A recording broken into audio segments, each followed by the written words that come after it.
Spokesperson Gong Chuang says China expects the UNSC to come up with a united voice based on consensus. He says the resolution should be conducive to denuclearization of the Korean Peninsula, guarantee stability, and peacefully resolve the DPRK nuclear issue. The European Parliament has also rolled up its sleeves and is set to discuss the situation in North Korea on Tuesday. Its members will debate how to respond to the regime's recent nuclear test and ballistic missile launches based on a report produced by the European Union's foreign policy chief, Federica Mogherini. A resolution condemning Pyongyang's actions is expected to be reached as well. David McAllister, a German member of the European Parliament, said that the situation is endangering not only the security of the Northeast Asian region, but the whole world, and that the EU must strengthen its sanctions on the rogue state. Monday, the U.S. will experience the greatest pain and suffering in its history if the sanctions go through, as the UN Security Council prepares for a vote on the resolution, one that is reportedly watered down by Russia and China, who oppose new sanctions. South Korea's unification ministry, meanwhile, said that while the North did not conduct another nuclear test over the weekend, as many thought it might, judging by speeches given at the ceremony the regime put on for its 69th anniversary Saturday, it's still determined to keep pursuing its nuclear weapons program. In an interview broadcast on CNN on Sunday, Senator McCain said Washington needs to seriously review the redeployment of tactical nuclear weapons on the peninsula, just as Seoul's defense chief suggested last week. Defense Minister Song Yong-moo told the South Korean parliament a few days ago that Seoul should consider tactical nuclear armament as a means to deter and react to North Korea's threats effectively. Calls for South Korea to equip itself with nukes have been growing, despite Cheong Ha-dae's view that the Korean peninsula should be nuclear-free. McCain also urged Washington to step up its presence around North Korea to make it clear to the regime's leader, Kim Jong-un, that the price of the regime's aggressive actions will be extinction. The Arizona Republican also said China was not doing enough to rein in its ally, adding that the U.S. should use its economic leverage to influence Beijing. He acknowledged that losing trade with China would hurt the U.S., but suggested it was the price Washington is willing to pay to get Beijing to step up its pressure on Pyongyang. China's state-run Global Times reported on Sunday that the latest nuclear test by North Korea has allowed Japan and South Korea to increase their purchases of sophisticated military equipment from Washington. Many Chinese military experts are claiming that an arms race is inevitable, with U.S. using the nuclear test as an excuse to strengthen its military presence and increase arms sales to its allies, adding that China will have no choice but to reciprocate. UN experts have revealed that North Korea has been engaging in military cooperation with Syria. The 8-member panel of experts said in a report released over the weekend that they found prohibited chemical, ballistic missile, and conventional arms cooperation between Syria and North Korea. Such cooperation, they say, includes activities on Syrian Scud missile programs and maintenance and repair of Syrian surface-to-air missiles air defense systems. They also said the Kim Jong-un regime is continuing its prohibited nuclear activities, including the production of weapons-grade fissile material at its Yongbyon nuclear complex. The report also noted that North Korea has carried out construction and maintenance at the Punggye-ri nuclear test site and at a uranium mine in Pyeongsan. The experts said Pyongyang has been rerouting coal to other countries, including Malaysia and Vietnam, following China's suspension of coal imports from the regime in February. They criticized North Korea for exporting coal and iron ore worth some $270 million to China and other countries, including India, Malaysia, and Sri Lanka during the past 6 months, in violation of UN sanctions. The Democratic People's Republic of Korea celebrated its 69th year amid tensions over the country's nuclear program. The secretive country's neighbors had feared DPRK might carry out another missile test to celebrate its anniversary, as it has in years past. In the end, no test was detected. The DPRK's leader, Kim Jong-un, hosted a celebration for its nuclear scientists. State-run media KCNA did not specify when the banquet was held, but analysts guessed it was on Saturday. The DPRK says that its nuclear program is central to its defense in the face of a potential invasion from the US. Following recent nuclear tests, the US fears that the DPRK is close to producing a nuclear weapon that could reach mainland United States. The US has called for a meeting at the UN on Monday to vote for stricter sanctions on the isolated country. China and Russia have appealed for calm on all sides and more talks to resolve the crisis. Toby News. A UN Security Council vote for new sanctions on North Korea is set to go ahead on Monday, but not as originally intended by the US. News agencies Reuters and AFP have seen the latest draft of the resolution, and it seems after 4 days of negotiations, several measures have been watered down in an effort to appease China and Russia, who had expressed opposition to increasing sanctions. The financial and travel ban on Kim Jong-un that was in the original draft is now gone, and an oil and gas embargo has also been softened to be introduced progressively. Wording on the measures concerning North Korean workers overseas and the inspection of ships suspected of carrying prohibited cargo has also been amended. However, a full ban on the exports of textiles is set to remain in place. With these changes, the vote is expected to pass unanimously. This will further strengthen sanctions that are already considered the strongest ever in an attempt to squeeze the regime's resources and slow down its rapidly progressing nuclear weapons program. Much attention will turn to how stringently China implements the measures, as Beijing continues to emphasize the need for talks rather than sanctions or military action. Meanwhile, in anticipation of the UN vote, North Korea's state-run news agency went on the offensive, accusing the US of manipulating the Security Council to unjustly penalize the regime. It warned that if Washington does push through its, quote, illegal and unlawful sanctions, Pyongyang would make sure the US pays its due price. Said that he hopes President Moon will accomplish a great deal through his participation at the UN event, where the president will deliver a keynote speech. The two also shared thoughts on North Korea and global current events. The former UN chief added that he will continue to support South Korea's national interest using his 10-year experience as head of the United Nations. President Moon has said that he aims to draw a meaningful outcome from this trip as it comes at a critical time on the Korean Peninsula. Last week, the United States called on the UN Security Council to gather for a meeting on Monday and put its draft resolution on North Korea to a vote. The latest U.S. proposal includes an oil embargo, as well as a ban on Pyongyang's textile exports and labor provided by North Korean guest workers abroad to punish the regime for its 6th nuclear test. Washington's demand for a speedy vote is reflective of its growing concerns of the North's rapidly evolving weapons programs, while also pressuring China to take immediate action. However, it isn't clear whether Beijing and Moscow are on board with the new resolution, as the two countries have publicly opposed the adoption of tougher measures in recent weeks. The Security Council needs at least 9 votes in favor and no vetoes from any of its permanent members to pass a new draft resolution. There has been no word so far on whether any back-channel negotiations with China and Russia have taken place over the proposed U.S. sanctions.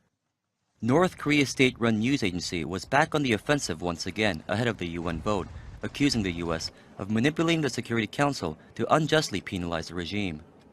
It warned in case Washington does push through its, quote, illegal and unlawful sanctions, Pyongyang would make sure the U.S. pays its due price. Yes, and all the bluster and bluff and provocative language by America, the largest military power in the world, the country that, when it went to war in Korea, their main complaint of American pilots in bombing North Korea, carpet bombing, was that there's nothing left to bomb because everything taller than one story had been destroyed. And that was in 1950. And that was in 1950. Not ancient, not history. That was in not 1950. ancient history. So here you have Nikki Haley at the United Nations saying North Korea is begging for war. Oh, really? Does anybody really believe North Korea is begging for war? Why would the top diplomat talk like that and then expect North Korea to turn around and say, oh yeah, let's get rid of our nuclear weapons? That makes a lot of sense.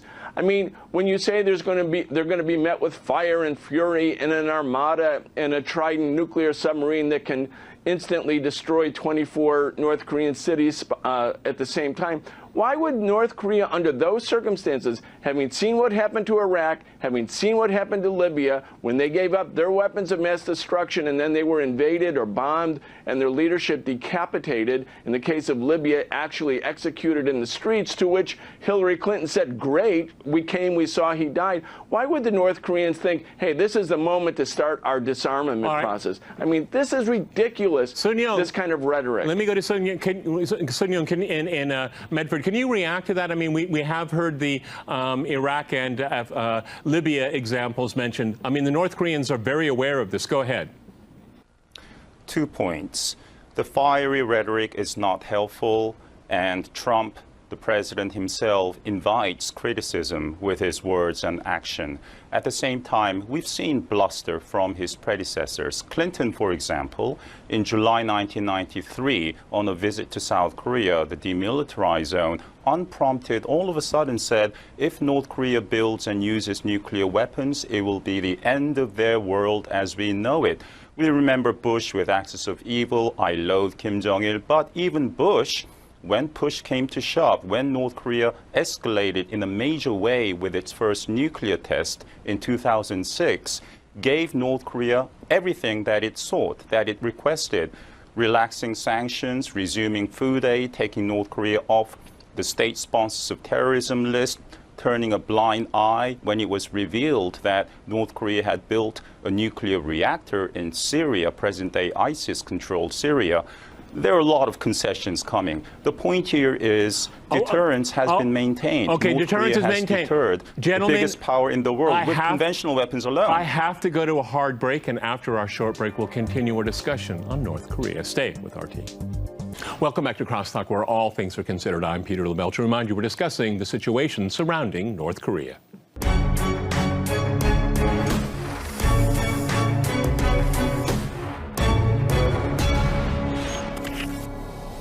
Okay, let's go back to Sung Young in Medford, Massachusetts. I'm sorry we had to go to a break. You said you had 2 points. You enumerated on one. What's the second one? Go ahead. North Korea is so backward and bizarre. The cult of personality is truly absurd.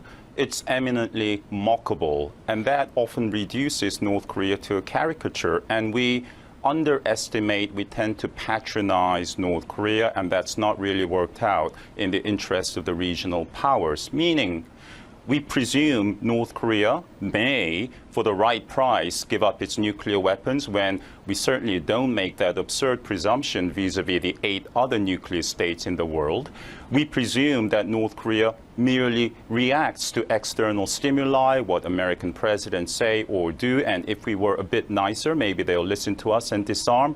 No. With conventional weapons alone, North Korea has successfully deterred the United States throughout the Cold War, meaning in every instance of North Korea's lethal attacks, killings of Americans and South Koreans, there's never been a military response by the United States for fear of escalation and war. Of course, nuclear weapons give North Korea a powerful deterrent, but no weapon is purely defensive. Even the lowly shield has offensive properties, just as Captain America or Wonder Woman. North Korea wants to leverage its nuclear weapons to be a credible threat, to nuke a major U.S. city. It doesn't want to do that necessarily. It's not suicidal, but it wants to attain that capability so it can get the U.S. out of there and be well positioned to bully and dominate South Korea. I'd like to jump in, Peter, if I could. Please go ahead, because this caricature of North Korea doesn't help anyone. It doesn't help anyone's security. Go ahead, jump in. Yeah, the conventional weapons development by the North Koreans was very strong and maybe acted as a deterrent. It was also very, very expensive. The North Korean, under the new leadership of Kim Jong-un, they're very clear that the policy that they want to develop is to divert more and more money of the national treasury into civilian economy. There's a lot of construction going on in North Korea. The Financial Times said It believes that the annual rate of growth in North Korea right now is 9%. It's not a basket case. It went through terrible times in the 1990s. There are much better times now. I was there in 2013. The difference, you could see it. It was palpable. Traffic in the street, people walking around, the factories were running, there were a lot of construction. North Korea believes that the nuclear weapons capability also allows it to take money away from conventional weapons and divert that money into civilian economic growth. And that's a big difference in the new leadership. The old leadership of Kim Jong-il had the Army First policy. Kim Jong-un is looking towards economic development, probably also relaxing some of the state control over parts of the economy. And they think that economically speaking, it's better to have nuclear weapons, which you don't need as many of in order to function as a credible deterrent. As long as it's a deterrent, and that's probably what it is, and that's why people possess nuclear weapons. So, Rab, if I can go to you, well, let's look at some of this, bring some of the other players in here. Russia and China have proposed this double freeze or freeze for freeze proposal. It's being dismissed out of hand in Washington. Why? It seems like that could be a starting point. You know, one of the things I find quite galling coming out of Washington and Western media is that we must do everything possible to avoid a conflict. That should be our top priority, not who's going to come out on top, not all the bluster, all the ridiculous headlines here. I mean, this is a real proposal on the table right now. That's what should be pursued. Go ahead in Washington. I would totally agree with you. I think it's a well thought out proposal. And frankly, China has always been very reticent, very hesitant to lay out its proposals. It was comfortable playing the role of convener, of a facilitator, but no more than that. But it is realizing the situation is moving so fast towards a crisis that you need to put material on the table which parties can work off. Now, I understand at the U.S. and South Korean end, there's something not terribly fair that Kim Jong-un is under so many international sanctions and should not be doing these tests in the first place, which are illegal. Fair enough. And so perhaps it's not for a freeze for freeze totally, but it can definitely be a freeze on the North Korean side for a downgrading of military exercises. This has been done before. Sure. It can be done in different formats. For example, the August exercises which we had were itself command post exercises. It wasn't full war fighting exercises as they were done in April, so they can be done differently. But the problem has been that the United States is loading too many little preconditions, which is just making it harder to get to the point where the two parties can have a quiet exchange through back channels perhaps and try to resolve some of the differences, which will allow them to then to create a situation where it would become more amenable for them to sit besides each other at a formal four-party or a six-party or whatever party framework. And it is that process which is creating hindrances. Of course, the testing is one issue for the United States, but there's also the issue, understandably, it says that the North Koreans must in advance state that denuclearization is on the table. Fair enough, you can say that. But then there's also the issue of, and we want our citizens also, which you all are holding, released, and that will be a confidence builder on the basis of which we might then consider coming to the table. That's just a little too many irritants being placed out there, which is making the... Despite worries that North Korea might fire off another intercontinental ballistic missile to mark the 69th anniversary of its founding, the regime instead spent the day celebrating last week's nuclear test. North Korea marked the 69th anniversary of its founding Saturday with typical ceremonies and a fanfare as the international community watched for another potential missile test. The South Korean government said it was closely monitoring activity in the north as speculation mounted about another missile launch that could be connected to the commemoration of the establishment in 1948 of the Democratic People's Republic of Korea. Earlier in the week, South Korea said it had seen signs of preparation for another missile test with South Korean's Prime Minister calling the situation very grave. By late Saturday, though, no test had been detected. North Korea has a history of using its military technology to mark significant holidays. Last year on this date, North Korea tested its 5th nuclear device. The anniversary comes this year just a week after North Korea launched its 6th most powerful nuclear test. Military officials in South Korea said that there have been no signs to suggest a missile launch or other provocation during the big day. Rather, North Korea has been focusing on promoting what it calls its successful hydrogen bomb test. North Korea's state newspaper Dodong Sinmun said that nuclear weapons make the country more secure and that it should develop more cutting-edge weapons and keep making breakthroughs. Other media also focus on promoting the regime's socialist system. South Korea's military are keeping a close eye on the north for signs of additional provocations. The head of the U.S. Senate Armed Services Committee suggested a review of deploying tactical nuclear weapons to the peninsula. Kim Hyun-bin has an analysis of the options that's also being debated by lawmakers and ordinary citizens here in South Korea in the wake of Pyongyang's growing nuclear and missile threats. In an interview broadcast on CNN on Sunday, Senator McCain said Washington needs to seriously review the redeployment of tactical nuclear weapons on the peninsula, just as Seoul's defense chief suggested last week.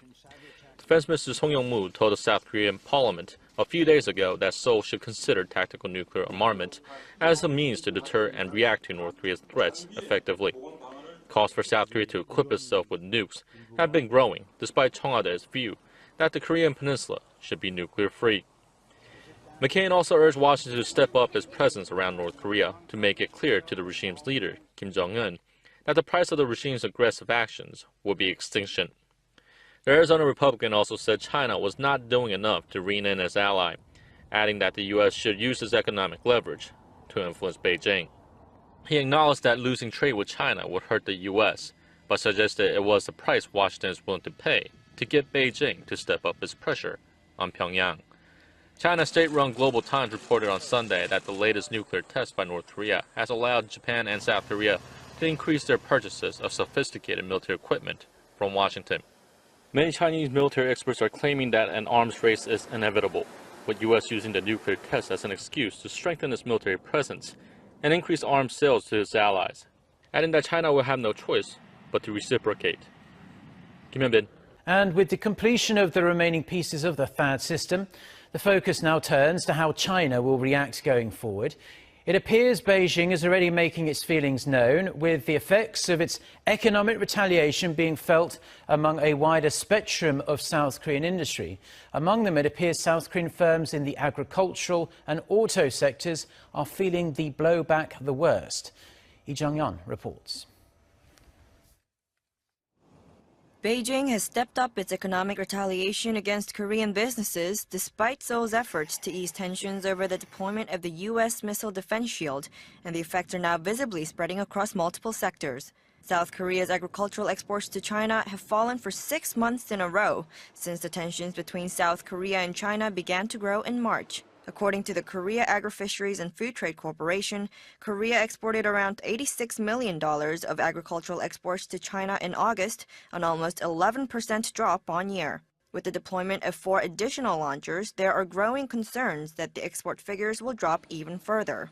In the car industry, Hyundai and Kia Motors, Korea's 2 biggest car makers, are seeing plummeting sales. As the economic retaliation over THAAD deployment hit the industry, pundits forecast total sales of less than 7 million cars this year, which would mark the lowest figures in 6 years and is 15% below the target sales for the year. The sales figures in China show the most noticeable drop, with just 1.3 million cars sold so far this year, less than half of the production capacity in China. The effect of all this can be seen on the Korean stock market, as the total stock value of the top 10 companies heavily reliant on Chinese consumers tallied at $45 billion on Friday. According to Korea Exchange, that is a drop of more than $20 billion over the past 13 months, a 27% decrease compared to last July, before the deployment of the THAAD batteries was finalized. Lee Jung-yeon, Arirang.